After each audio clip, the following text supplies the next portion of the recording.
November 18th, 1803, a fortress in northern Haiti. Napoleon's elite French troops are about to face something they've never encountered before. An army of former slavesmen who were supposed to be broken, beaten, conquered are charging uphill through cannon fire. What happens next will force Napoleon Bonaparte to make the most humiliating decision of his entire reign. And it all begins with one man who refused to die. This is the Battle of Vertières, the final confrontation of the Haitian Revolution, the battle that history textbooks conveniently forget to mention, the day an empire fell to those it tried to enslave.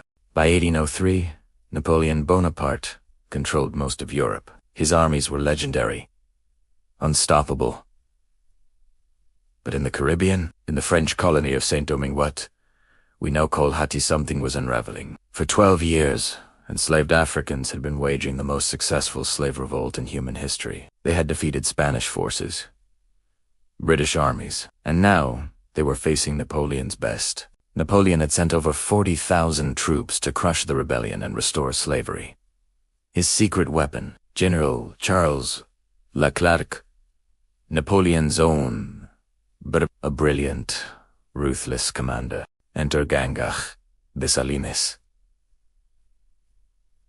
A man born into slavery, a man who knew what it meant to be whipped, branded, and dehumanized. But Dessalines was also a military genius, self-taught, relentless, and he understood something the French didn't, that men fighting for their freedom would die before they surrendered. By October 1803, the French had retreated to their last major stronghold, Fort Berthier, overlooking Cap. The fort was designed to be impregnable.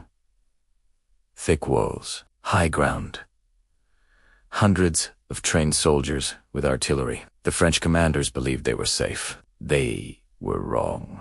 November 18th, 1803. Before dawn, Dessalines gave the order. His army, 15,000 strong, began the uphill assault through mud and darkness. The French cannons opened fire. Bodies fell, the earth shook. But Dessalines had learned from 12 years of warfare. His troops didn't retreat. They scattered, regrouped, and kept coming. They fought with machetes, captured French muskets, bayonets, and something the French had forgotten existed: pure desperation. Dessalines himself led from the front, sword raised, talisman bouncing on his chest, shouting orders through cannon smoke. For 8 hours, the battle raged. The French held their positions. Barely. Then, at 2 p.m., Dessalines ordered a final, suicidal charge, directly at the fortress gate. What happened next defied all military logic. The gate fell, the walls were breached, and the French Napoleon's elite, veteran troops broke. They ran. By nightfall, Vertières had fallen. The last French stronghold in Haiti was gone. 10 days later, the French signed the surrender. They evacuated completely. Napoleon Bonaparte, man who had conquered Egypt, Italy, and most of Europe, had been defeated by former slaves. The humiliation was so complete that Napoleon immediately abandoned his entire North American empire. Within months, he sold the Louisiana Territory to the United States for pennies on the dollar. That sale, which doubled the size of America, only happened because of what Dessalines did at Vertières. On January 1st, 1804, Jean-Jacques Dessalines declared Haiti independent, the world's first black republic, born from the only successful slave revolution in history. If you've made it this far, you're clearly someone who appreciates the history they don't teach in schools. Subscribe to Ancient Anomalies. We dig up the truths that powerful people wanted buried. But here's what makes this story even darker. France never forgave Haiti. In 1825, France sent warships and demanded Haiti pay compensation. Not for what France lost for the stolen property. The property they were talking about? The freed slaves themselves. Haiti was forced to pay 150 million francs, roughly $21 billion, in today's money or face read. They paid that debt for 122 years, until 1947.